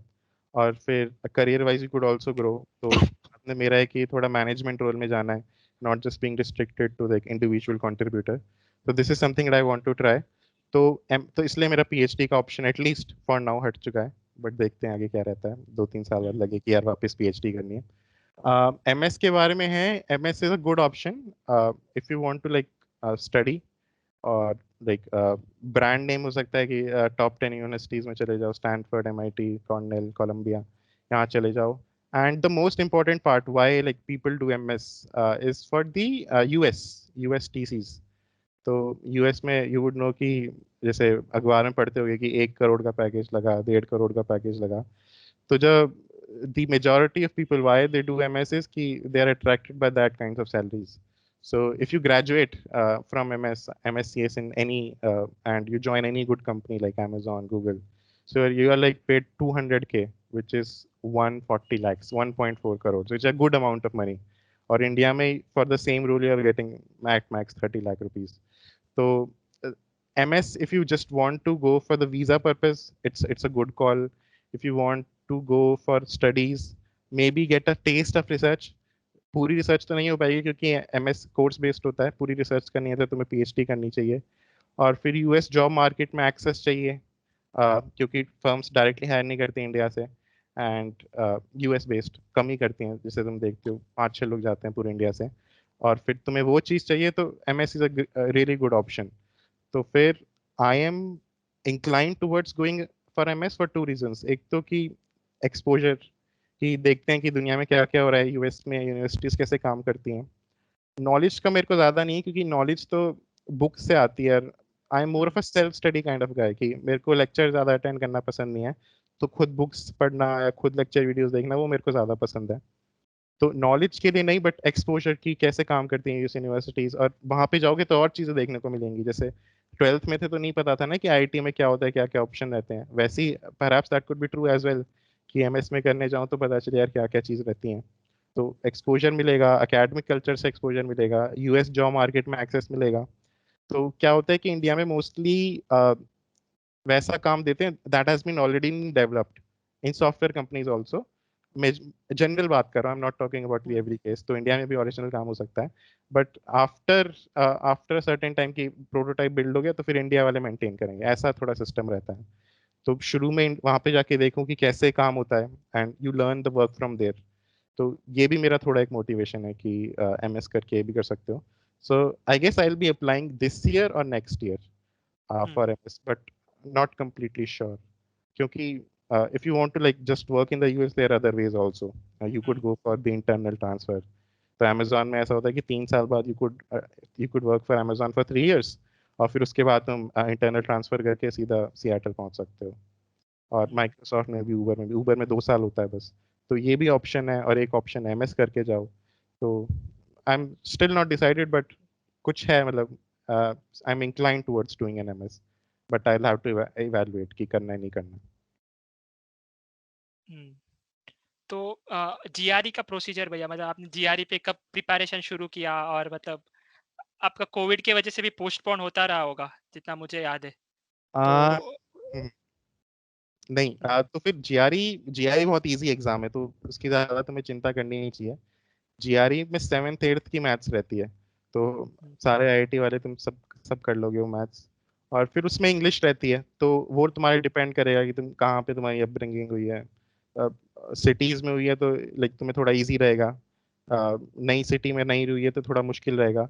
तो मैंने मॉक दिया था जीआरई का without any preparation, like without just saying की सब्जेक्ट क्या होता है। तो आई गॉट 321, क्योंकि मैथ्स में मेरे को आता था, क्योंकि वो 7th 8th की मैथ्स रहती है, और इंग्लिश भी मेरी ठीक ठाक है। तो दैट्स हाउ आई गेट 321। और फिर उसमें क्या रहता है, वर्ड्स याद करने पड़ते हैं 1000, और अगर वो 1000 वर्ड्स याद कर लिए तुमने तो you could get a good score in verbal. So there are 2 sections in GRE, quant and verbal. Quant is the 7th 8th maths, ये से 170 का होता है, और 170 का होता है वर्बल, जिसमें इंग्लिश पूछते हैं। तो इसमें वोकैबुलरी पूछते हैं, सेंटेंस कंप्लीशन पूछते हैं, रीडिंग कॉम्प्रिहेंशन पूछते हैं। तो मैंने क्या किया, after I got like mock दिया, 340 में से 320 21 आ गए। तो मेरे को लगा यार पढ़ लेते हैं, ठीक है, मतलब 320 21 is also respectable score, so ideally you should get 325 plus. तो मैंने क्या किया, Akshay is my batchmate, so I would study with him 1 hour every day for like 30 days। तो उसमें बस हम वोकैबुलरी देखते थे कि एक साथ वर्ड्स याद करते थे, and we did this for 30 days। और फिर रीडिंग कॉम्प्रिहेंशन के लिए एक बुक खरीद ली, मगूश की शायद से, नहीं मैनहट्टन की बुक रहती है एक, वो बुक खरीद ली। और फिर मॉक टेस्ट दे दिए 10। और वो जेई वाला तो रहता ही है ना, कि जेई में सिखाते थे कोचिंग सेंटर्स में कि जिस टाइम जीआरई हो उस टाइम, मतलब जिस टाइम आईआईटी जेई हो उसी टाइम तुम मॉक टेस्ट देके देखो, तो उससे तुम्हारी इंटरनल क्लॉक उस टाइम पे हो जाएगी। तो ये सब ट्रिक्स अप्लाई करी, और फिर बहुत इजी है जीआरई, इट्स नॉट समथिंग कि जिस पे स्ट्रेस लेना है, बट दे दो जीआरई और जल्दी से इसको खत्म करो। That's my advice. So, like, Bhaiya, how much time did you spend for preparing for GRE? As I said, 30 days, 1 hour, or I would say like in total 100 hours over a period of 30 days, 30-40 days. So not a lot. Yes. और फिर उसके बाद आपने तुरंत exam दे दिया था या फिर वो कंटिन्यू पहले होता गया था? नहीं, शुरू में ही हो गया था। तो मैंने बुक किया था अक्टूबर में, और मतलब पहले मैंने बुक किया, फिर मैंने तैयारी करनी शुरू करी, क्योंकि मैं बहुत बड़ा लाइक प्रोक्रेस्टिनेटर हूँ, तो डेडलाइन पे मेरे से काम होता है। तो मैंने आर्टिफिशियल डेडलाइन रख दी कि चलो यार एग्जाम है तो करना ही पड़ेगा, और एग्जाम भी काफी महंगा रहता है, 10,000 रुपये का रहता है। तो फिर हाई स्ट्रेस वाला सिनेरियो हो गया कि यार करना ही है, टाइम पास नहीं कर सकते इसमें। 10,000 रुपये फिर दोबारा देना पड़ा, तो 10,000 रुपये दोबारा देने पड़ेंगे। तो दैट्स वाई कि डेडलाइन सेट कर ली, और फिर आई थिंक अक्टूबर नवंबर में तो थोड़ा कोविड थोड़ा शांत हो गया था फॉर द टाइम बीइंग, और फिर एग्जाम दे दिया था, तभी एग्जाम हो गया था इन अक्टूबर। तो नॉट अ लॉट। यस। और फिर उसके बाद आपने तुरंत एग्जाम दे दिया था या फिर वो कंटिन्यू पहले होता गया था? नहीं, शुरू में ही हो गया था। तो मैंने बुक किया था अक्टूबर में, और मतलब पहले मैंने बुक किया, फिर मैंने तैयारी करनी शुरू करी, क्योंकि मैं बहुत बड़ा लाइक प्रोक्रेस्टिनेटर हूँ, तो डेडलाइन पे मेरे से काम होता है। तो मैंने आर्टिफिशियल डेडलाइन रख दी कि चलो यार एग्जाम है तो करना ही पड़ेगा, और एग्जाम भी काफी महंगा रहता है, 10,000 रुपये का रहता है। तो फिर हाई स्ट्रेस वाला सिनेरियो हो गया कि यार करना ही है, टाइम पास नहीं कर सकते इसमें। 10,000 रुपये फिर दोबारा देना पड़ा, तो 10,000 रुपये दोबारा देने पड़ेंगे। तो दैट्स वाई कि डेडलाइन सेट कर ली, और फिर आई थिंक अक्टूबर नवंबर में तो थोड़ा कोविड थोड़ा शांत हो गया था फॉर द टाइम बीइंग, और फिर एग्जाम दे दिया था, तभी एग्जाम हो गया था इन अक्टूबर। तो अभी एक थोड़ा सा टेक्निकल सवाल भैया, मतलब आपने अभी तक इतना एनएलपी किया है, तो आपको अभी करंट स्टेट ऑफ एनएलपी मतलब कैसा लगता है? कि मतलब दो पार्ट है इस क्वेश्चन के। पहले तो आपको क्या लगता है कि एनएलपी में किस जगह अभी स्कोप है, और दूसरी चीज ये है कि हम अभी एनएलपी में स्पेशली एनएलपी में ये देख रहे हैं कि मतलब काफी बर्ड जैसे मॉडल आ रहे हैं जो कि एफिशिएंट तो बहुत, मतलब एक्यूरेट तो बहुत है, मतलब काफी अच्छा रिजल्ट देते हैं, लेकिन कंप्लीट ब्लैक बॉक्स है कि मतलब आपको बस डेटा दे दिया, ट्रेन कर दिया और आपको दे रहा है कुछ, जैसे कि जीपीटी भी बोल सकते हैं। तो आपको अभी उसके ऊपर क्या कैसे ओपिनियन है? क्योंकि ज्यादा से ज्यादा अभी एक्सप्लेनेबल साइड पे जा रहा है कि मतलब रिलायबिलिटी चाहिए, एक्सप्लेनेबिलिटी चाहिए। तो इसके बारे में आपका क्या ओपिनियन है? और यही है कि मतलब आपको अभी एनएलपी का स्टेट क्या लगता है कि किस एरिया में ज्यादा स्कोप है एनएलपी? राइट। तो एनएलपी आई थिंक बहुत ही एक्साइटिंग टाइम्स में है, क्योंकि इससे पहले इतनी जो एक्यूरेसीज और इतनी परफॉर्मेंस तुमने देखी नहीं थी। तो सिंस 2017-18 जब से बर्ट आया है, और तब से लार्ज प्री ट्रेन मॉडल्स आए हैं, तब से you are able to get good performance for NLP applications, and good enough that they can be deployed in production. तो इंडस्ट्री के हिसाब से देखें तो इट्स अ गोल्डन टाइम कि तुम्हारे पास without using a lot of data, तो प्री ट्रेन मॉडल्स को डेटा नहीं चाहिए, बस फाइन ट्यून करने के लिए डेटा चाहिए, and you are able to do a good performance. So that's why I think कि काफी अच्छा स्टेट है। और अब जो अभी एनएलपी की एप्लीकेशंस हैं वो बस हमने टच करी हैं, तो बहुत सारे एनएलपी की एप्लीकेशंस हैं जिसपे बहुत सारा काम होना बाकी है, और हमारे पास ऐसे मॉडल्स भी आ गए हैं जिससे हम बहुत ही कम एफर्ट में काफी अच्छी परफॉर्मेंस ला सकते हैं। So that's why I think कि हम like golden state of NLP में है, like we were in like computer vision में 2015-16 के अंदर की सीएनएन्स आ गए हैं, अच्छी परफॉर्मेंस दे रहे हैं, अब एप्लीकेशन करो इसकी। तो उसी स्टेज में हम हैं एनएलपी की, but we have a lot of things that we can do, क्योंकि एनएलपी इतना डाइवर्स है, और इसकी इंडस्ट्री में इतनी application and so on. So that's what I feel about the state of NLP right now. And your other question was? कि जैसे कि बर्ट जो अब की Mhm. मतलब सबसे Right, पॉपुलर है, right, तो right, ब्लैक right. बॉक्स है वो तो। Right. So companies generally explainable AI is a like very popular topic in academia. But जितना भी मेरा इंडस्ट्री में एक्सपीरियंस रहा है, तो लोग उसको ज़्यादा वो नहीं करते हैं, they don't pay much heed to it. तो वो क्या करेंगे, एक तो इंटरनल मेट्रिक्स पे देखेंगे कि परफॉर्मेंस कैसी आ रही है। तो इंटरनल मेट्रिक्स पे परफॉर्मेंस अच्छे से, इंटरनल मतलब ब्लू स्कोर देख लिया मशीन ट्रांसलेशन के लिए, क्लासिफिकेशन एक्यूरेसी देख ली, ये सब।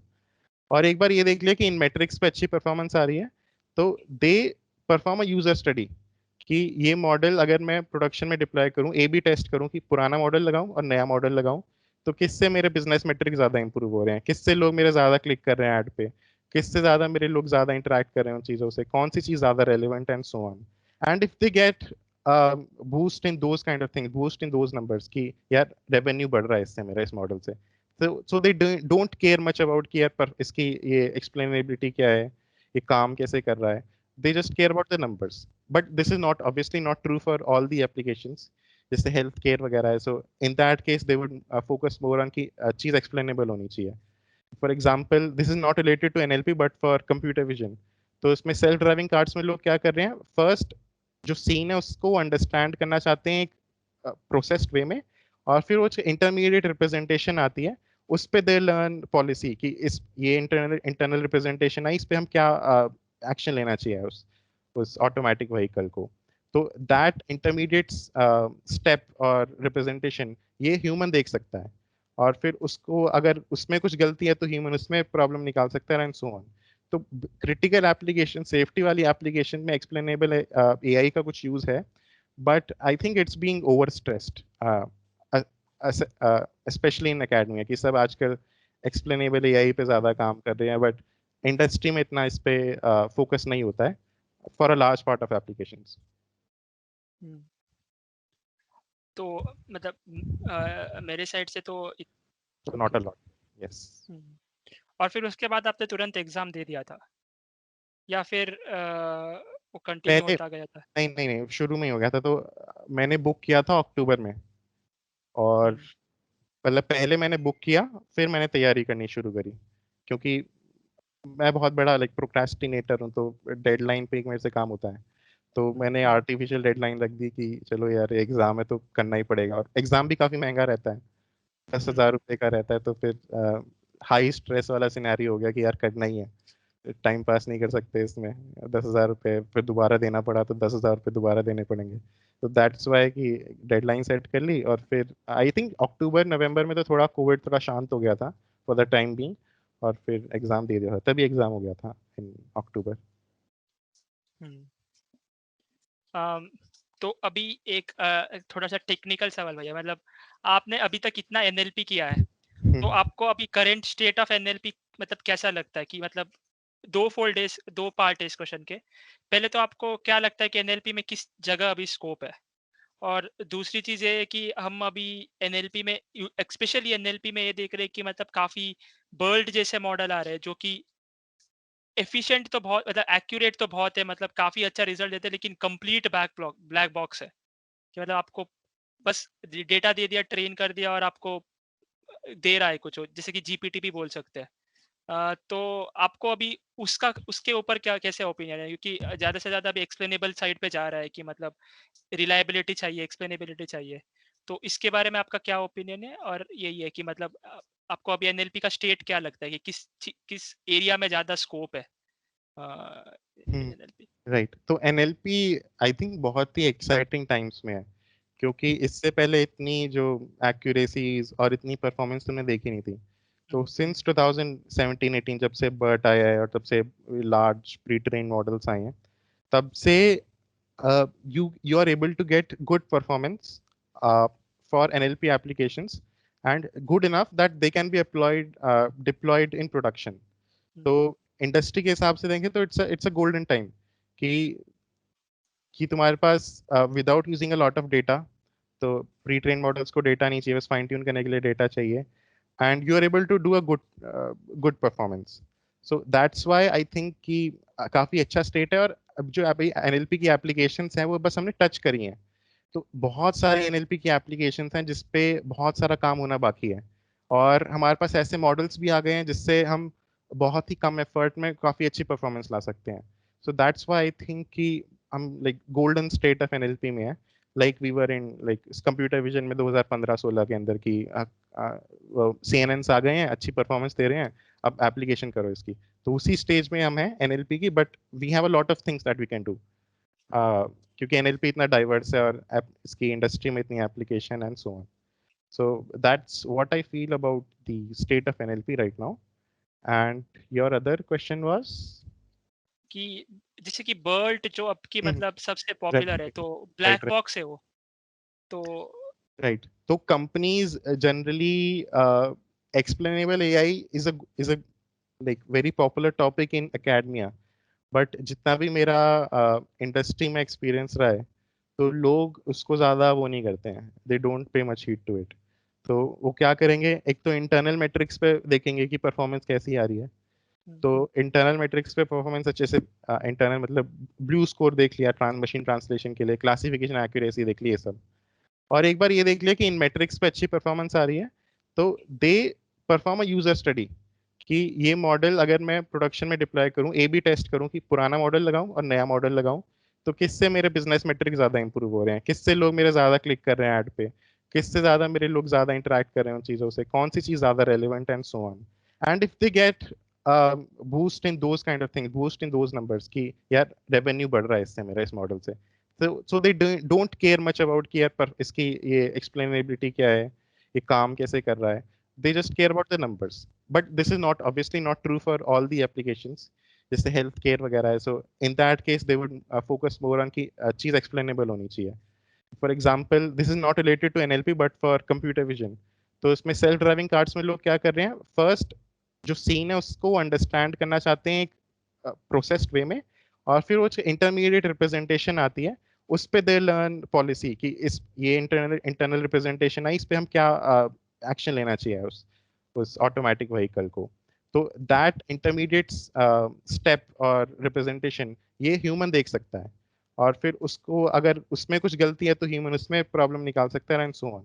तो क्रिटिकल एप्लीकेशन, सेफ्टी वाली एप्लीकेशन में एक्सप्लेनेबल एआई का कुछ यूज है, but I think it's being over stressed, specially in academia, कि सब आजकल एक्सप्लेनेबल एआई पे ज्यादा काम कर रहे हैं, बट इंडस्ट्री में इतना इस पे फोकस नहीं होता है for a large part of applications उस ऑटोमेटिक व्हीकल को। तो दैट इंटरमीडिएट स्टेप और रिप्रेजेंटेशन ये ह्यूमन देख सकता है, और फिर उसको अगर उसमें कुछ गलती है तो ह्यूमन उसमें प्रॉब्लम निकाल सकता है एंड सो ऑन। तो क्रिटिकल एप्लीकेशन, सेफ्टी वाली एप्लीकेशन में एक्सप्लेनेबल एआई का कुछ यूज है, but I think it's being over stressed, specially in academia, कि सब आजकल एक्सप्लेनेबल एआई पे ज्यादा काम कर रहे हैं, बट इंडस्ट्री में इतना इस पे फोकस नहीं होता है for a large part of applications. तो मतलब मेरे साइड से तो इतने ही थे भाई। अभी किसी और को कुछ पूछना है या कुछ भी डाउट्स पूछने हैं या कुछ भी इंटरेक्शन करना है, तो मतलब अपने आप को या तो चैट में डाल सकते हो या तो अनम्यूट करके पूछ सकते हो। चैट आई गेस अवेलेबल नहीं है, अनम्यूट करना हाँ, ही तो होगा। अनम्यूट करके पूछ सकते हो। अच्छा, एक डाउट था मेरा, मतलब what is important in ML, like both recruitment वाले प्रोसीजर से एंड जैसे आप मान लो एआई साइंटिस्ट मतलब अमेजोन पे काम कर रहे हो, तो काम करते वक्त आपको क्या लगा कौन सी चीजें इम्पोर्टेंट होती है? मैथ्स इम्पोर्टेंट होता है या क्या इम्पोर्टेंट होता है आपको? Not able to understand, like कौन सी चीजें इंपॉर्टेंट तुम पूछना चाह रहे हो, like I don't get the question exactly, like which things are you referring to here?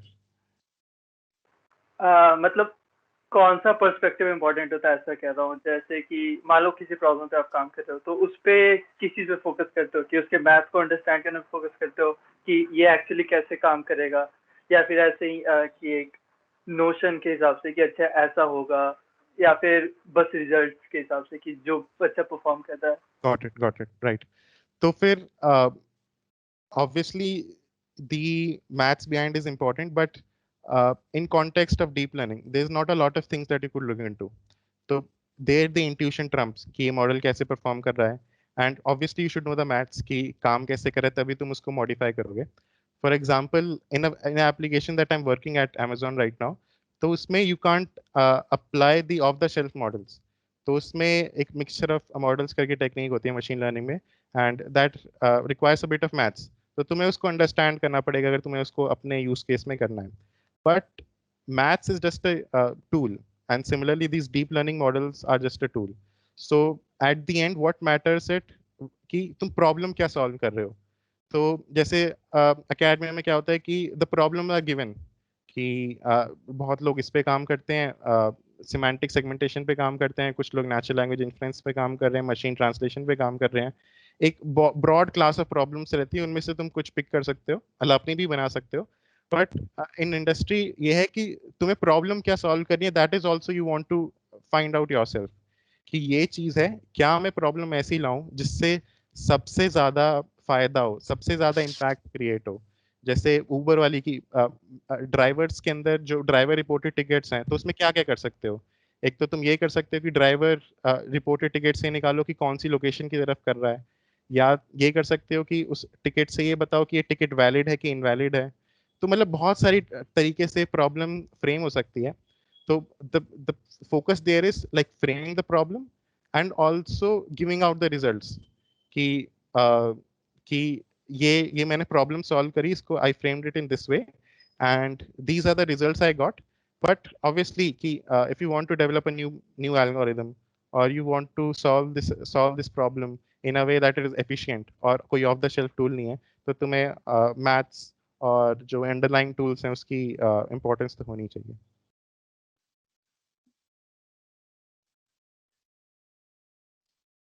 Okay got it. और एक और था कि जैसे आज सेकेंड ईयर में जो IBM AI वाला इंटर्न था, तो ऐसे इंटर्न्स का मेन मोटिव क्या होता है? लाइक एंड ऑफ इंटर्न पे तुम्हें क्या अचीव कर रहे हो? क्या तुम प्रॉब्लम सॉल्व कर रहे हो, पेपर रिलीज कर रहे हो? मतलब इस तरह का कोई एक्सप्लिसिट गोल होता है या फिर तुम कुछ भी कर सकते हो? Right, yes. तो दो मोस्टली जो रिसर्च बेस्ड इंटर्नशिप रहती हैं, और जिन लैब्स का काम जिन लैब्स में जो साइंटिस्ट होते हैं, they are based on their KPI industry में बहुत सुना है कि KPI is key performance index. तो their KPI is how many papers they publish. तो उस केस में the goal is to publish a paper, कि तुम्हें इस इंटर्नशिप में क्या करना है, at the end of this internship you should be publishing a paper. और ये पेपर एक अच्छी कॉन्फ्रेंस में होना चाहिए, टॉप टियर कॉन्फ्रेंस में। But this is for industrial research labs like IBM research, Google research, Microsoft research and so on. But at applied places like Amazon, वहाँ पे ऐसा केस नहीं है। वहाँ द मेन केस इज कि जो तुमने प्रॉब्लम सॉल्व करी है उससे तुम्हारे प्रोजेक्ट जो लॉन्ग टर्म प्रोजेक्ट होते हैं, जैसे मेरी टीम है उसका है कि एक लॉन्ग टर्म बेसिस पे एक मशीन ट्रांसलेशन सिस्टम बनाना है, तो और वो उससे काफी इम्पैक्ट होने वाला है। तो how your solution is going towards that. और एडिशनली तो मेट्रिक्स वो भी रहते हैं कि यार इससे पेपर भी पब्लिश हो जाए, तो that's also good thing. But their the main goal is कि इस प्रॉब्लम को तुम्हें सॉल्व करना है, और उसको तुम बेस्ट तरीके से कैसे सॉल्व कर सकते हो, and by validating it with a user study. So in short, industrial research lab में main goal is publish a paper, और अप्लाइड जगहों पे है to solve a problem and to do it efficiently. और किसी को कुछ पूछना है क्या? ये मेरा आप जैसे मतलब IDD में हूँ, तो फिर जो नॉर्मल बीटेक वाले लोग होते हैं उनका एक उनके पास यूजुअली MS का ऑप्शन होता है। तो IDD में तो आपको कभी ये नहीं लगा कि जैसे आप बोल रहे थे अभी MS का भी और PhD का भी ऑप्शन है आपके पास, कि मतलब मैंने तो MTech कर रखी है IIT से, तो मैं MS के लिए क्यों हो जाऊँ, लाइक फालतू में MS के लिए क्यों हो जाऊँ, इससे बड़े मैं PhD कर लूँगा 3 या 4 साल की, मतलब मैं MS 2 साल की करूँ, इससे बेटर मैं PhD कर लूँ। IDD के बाद MS करने का फिर गोल क्या होता है लोगों का? Right, right. तो PhD अगर तुमने पहले MTech या MS कर भी रखी है, दैट टेक्स 5 years इन US and in India too. So Europe में ऐसा कि you could do your PhD in 3 years, but अगर US में तुम्हें करनी है तो 5 साल लगेगी, चाहे पहले तुमने MS कर रखी है, चाहे तुमने पहले से BTech कर रखी है। तो इसका कोई ऑप्शन नहीं है कि 3-4 साल में PhD कर लो। और सेकंड थिंग, MS करने का फायदा क्या है, लाइक आई सेड, नॉलेज चाहिए तो ऑब्वियसली यू कुड, और तुम्हें लगता है कि MTech में तुम्हारी वो नॉलेज फुलफिल हो गई है, उतना तुम्हें आ गया है, तो यू कुड ऑब्वियसली स्टे कि यार ठीक है, और फिर इतनी नॉलेज मेरे को हो गई है। बट अगर तुम्हें जो मैंने चीज़ें बोली थी कि US जॉब मार्केट में एक्सेस चाहिए, एक्सपोजर चाहिए US की यूनिवर्सिटीज़ का, उनके रिसर्च कल्चर का, एंड थिंग्स लाइक दैट, तो उसके लिए MS still makes sense even you have spent one more year in getting this MTech degree. And these universities, they don't restrict कि अगर तुमने पहले से MTech कर रखी है, so you can't do an MS, so that is also possible.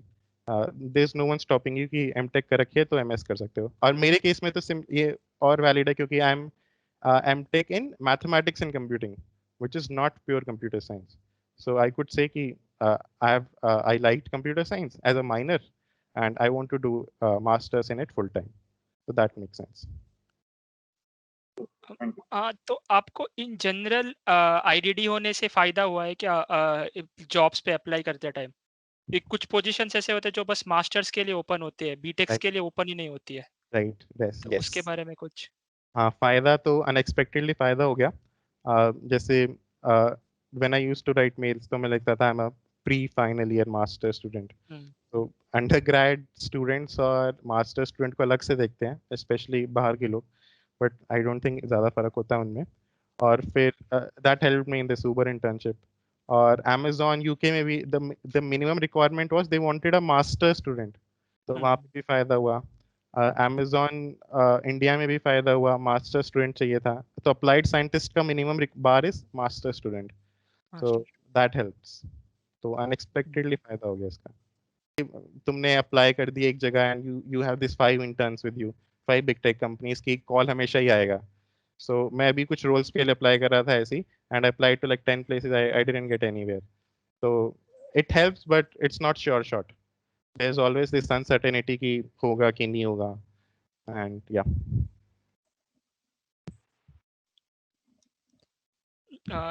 किसी और को कोई सवाल है?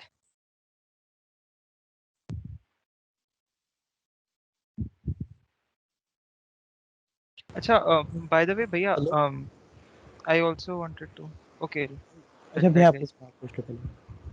Yeah, I think ये like last ही question होगा. So like you said that your resume needs to be according to the job profile, or the job profile that they are seeking for, the job, the portfolio, right? So like as far as I know and I have seen, जैसे if you take the example of Microsoft, so उसमें they have like, they obviously have some openings, but उनका opening में सिर्फ research intern लिखा रहता है, but they will have descriptions, like they'll have descriptions of the labs and what they're working on. So but again, like it will be quite diverse in the sense that some will be working on, like there'll be a division in parallel computing and there'll be a division in machine learning or something of that sort. So I guess you should take one topic and, like, I mean, create your resume or direct your resume to that topic only. Is that what you meant when you said that your resume needs to be relevant? what I meant was, if you work on a specific problem, like in my case, natural language processing, and like I have a variety of experience in that. So when I apply to job these portals, and maybe the hiring team is NLP based team, so they would see कि मैंने NLP पे काम किया है, and they would be inclined to give me an interview call. But if you have worked on NLP, say, and you apply to position on, say, CV or say RL, so in that case you won't get an interview call. So what I meant to say was कि अगर तुम्हारा experience relevant है to the thing that they're hiring for, and this is something that you can't optimize for every position. तो ऐसा नहीं है कि एक position आई parallel computing पे, एक position आई NLP पे, तो तुमने 2 रेज्यूमे बनाए, एक पैरेलल कंप्यूटिंग के प्रोजेक्ट्स के साथ, एक एनएलपी के प्रोजेक्ट के साथ, दोनों भेज दिए। दैट्स नॉट पॉसिबल, क्योंकि तुम काम तो एक ही चीज पे करोगे ना। तो what I meant to say that कि अगर तुम्हारा एक्सपीरियंस है और they are hiring also people based on that thing, तो you will get hired. So इसमें बहुत सेंस बनता है कि you work on things that are popular.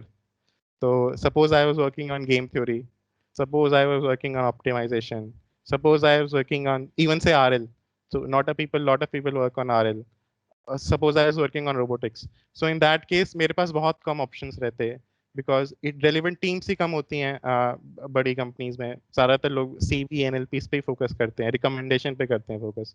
So yeah, so it's also important, if you could, कि choose a topic that is, and if you want to like work in industry, so to choose a topic which is of interest to you and obviously has like implications and teams and is in demand at industrial labs. Thank you, Bhaiya. Yeah, hello. So like my question was like how to, like if we have got like 2-3 opportunities, like, and all of them are suppose big, and like how to choose like particular one, like for which to go for? So that obviously depends on like what opportunities are, like तुम्हारा preference क्या है. So the preference could be based on the location, it could be based on the team members ki team members kitne अच्छे हैं, where they publish. They could also be, the preference could also be based on what interest do you have. तो मान लो एक है NLP पे है, या फिर एक मशीन ट्रांसलेशन पे है पोजीशन, एक नेचुरल लैंग्वेज इन्फ्लुएंस पे है, तो तुम्हारा मशीन ट्रांसलेशन करने का ज़्यादा मन है, so you could go for that. Obviously it also depends on कि फुल टाइम एम्प्लॉयमेंट तुम सीख कर रहे हो उसके बाद तो कौन सी कंपनी प्री प्लेसमेंट ऑफर देती है.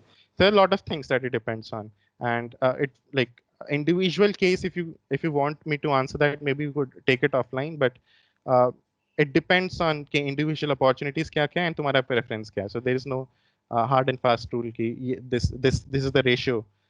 This IIT Bombay is greater than IIT Delhi is greater than IIT Kanpur. ऐसा कोई ratio नहीं है.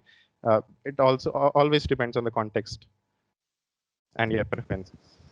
And second, one more question, like for resume making, like if someone already has an opportunity and like and for applying for the second opportunity, like one should write that in that resume, like will it have a good impact, like and most and if they are at the same time also, like obviously no. So if you get one opportunity, then you should not tell the other person that you already have this opportunity.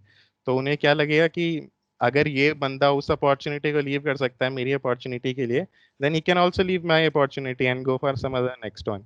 So this is obviously something that you shouldn't do. और हाँ थोड़ा लोगों को लगता है कि एक opportunity एक आ गई है, मान लो एक इंटर्नशिप आ गई है तो दूसरी इंटर्नशिप का ट्राई करना चाहिए.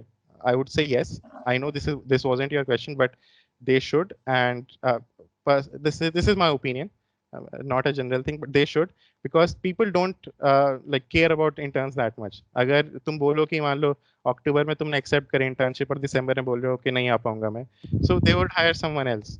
An internship is not that essential employee. Intern is not that essential to that person that they're hiring. So you could always take one opportunity and always be looking for the next ones.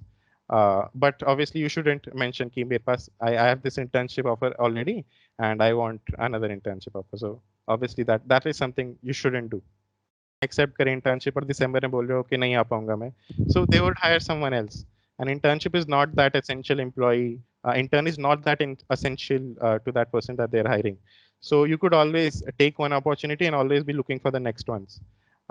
But obviously you shouldn't mention कि मेरे पास I have this internship offer already and I want another internship offer. So obviously that is something you shouldn't do. Bhaiya, as you stated, I you have got your a- internship. Hello, Yes, am I yes, audible? yes. Bhaiya, as you stated, you got your internship in San Francisco. If the conditions were fine, then you would have got an opportunity to go over there, right? तो भैया आपके वो semester के studies वगैरह पे कैसा affect पड़ता है और लाइक कॉस्ट ऑफ लिविंग कैसा रहता है उसका? That was a summer internship. So semester पे कोई फर्क नहीं पड़ता and they were paying me a good amount of money to work there, like pretty good amount of money. And भैया जब हम लोग ऑफ कैंपस इंटर्नशिप की बात करते हैं तो वो तो फिक्स नहीं रहता है मोस्ट प्रोबेबली टाइमिंग, तो वो कभी हमारे शेड्यूल और इन सेमेस्टर से क्लैश करेगा तो फिर उसको कैसे करें? नहीं. So summer internship it's always flexible. So you could say कि I am available from this date to this date and they will try to like involve कि ऐसा वो करेंगे जिससे तुम उन दो डेट्स के बीच में ही काम करो. ये और समर में यूजुअली होता है तो your summer break and the summer break of all the people in India and also all over the world inclines. तो फिर you never would face this problem कि there's a mismatch between your summer holidays and the internship duration, the internship period of the company. So that's never the case. कभी ऐसा हो सकता है कि they would want you for 12 weeks, but internships if your summer break is of only of 10 weeks.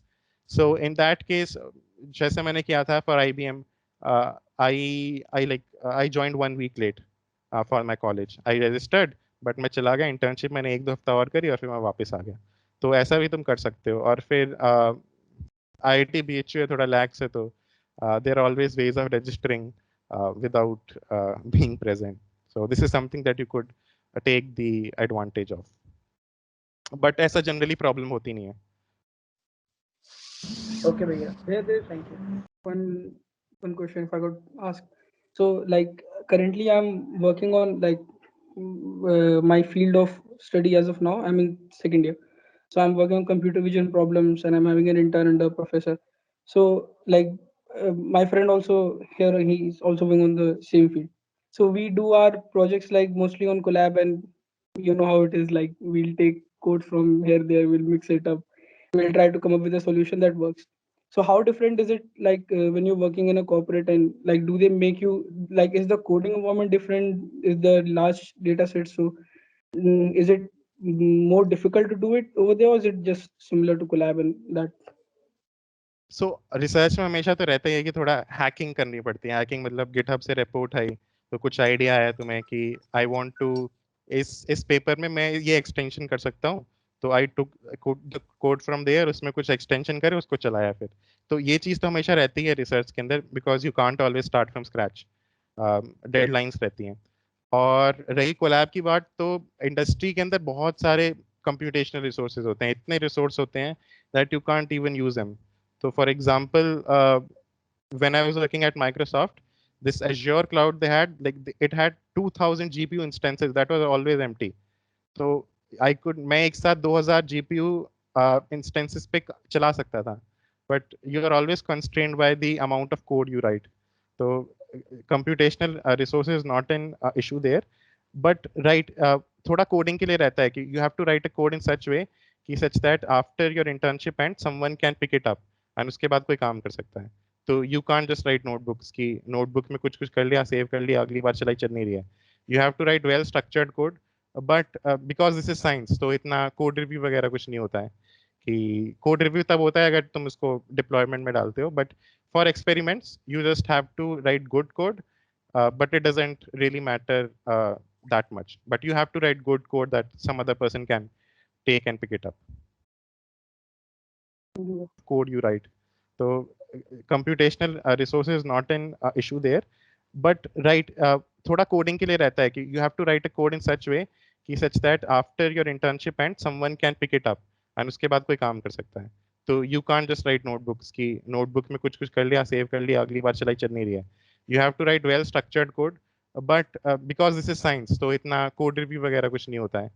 कि code review तब होता है अगर तुम उसको डिप्लॉयमेंट में डालते हो, but for experiments you just have to write good code, but it doesn't really matter that much. But you have to write good code that some other person can take and pick it up.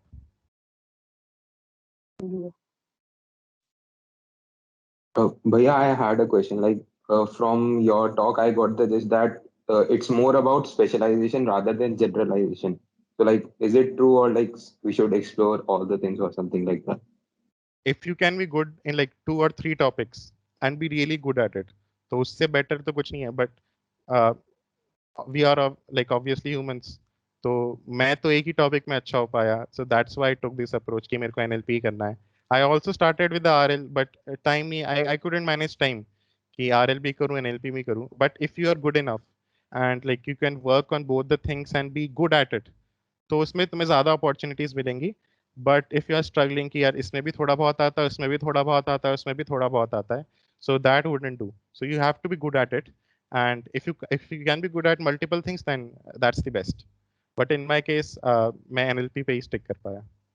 So bhaiya, are there any industrial implications of this, like ki agar there is one person who knows bits about lots of things and there is one person who knows everything about one thing, so like what are the industrial implications or research implications? So the second person, like who knows the bit of everything, so that is not really ideal as an individual contributor. So they can be like managers कि team head कर रहे हैं जिसमें CV वाले काम भी करते हैं, एनएलपी वाले काम भी करते हैं. So that is relevant there, but if you want to work as a research scientist or maybe data scientist or as an intern, so you have to be good at one thing. You can't be good at bits of multiple things, but you can be really good at multiple things at once, if you get my point. Yeah, sure. Thank you. And Bhaiya, I had one more question. So generally in research internships, what happens is that since it's quite open, you can openly write it in your resume and there is no restrictions of that sort. But industry, I suppose they will have some kind of a restriction on the things that you say in your resume. It Right. shouldn't be that really revealing. So how do you prepare your resume in that sense? If I have, let's say, an industrial intern, how Hmm. will I explain it properly? I mean, do they allow it to like openly being Right. said Yes. in the resume? Yes. Is it allowed? So if you are working at like industrial research lab where the main purpose is to publish a paper, तो उस case में क्या होगा कि they would all पहले ही preprint डाल देंगे, preprint like archive पे डाल देंगे, एंड फिर तुम उसको कोई कुछ भी लिख सकते हो क्योंकि वो पब्लिकली अवेलेबल है, तो उसमें तुम पूरी इन्फॉर्मेशन डाल सकते हो, and this happens most of the cases. तो फिर you could write anything, but in the cases that like it's not for publishing, so उस केस में क्या होगा, you'll write that problem that you solved, but you can't reveal everything. So you can write about the problem, क्या broadly क्या क्या चीज use करी, but you can't exactly describe the solution that you have. So broadly लिख सकते हो, but you can't give the specific details. And yeah, this is something that the HRs they also say कि in the internship experience, don't be explicit about the techniques or things that you did, but you can write in a general broad sense. He developed a machine translation model for the asset platform team and increased the accuracy by this much. So इतना लिख सकते हो, but ये नहीं लिख सकते developed a mixture of models based algorithm for, समझ रहे हो ना? You get the point.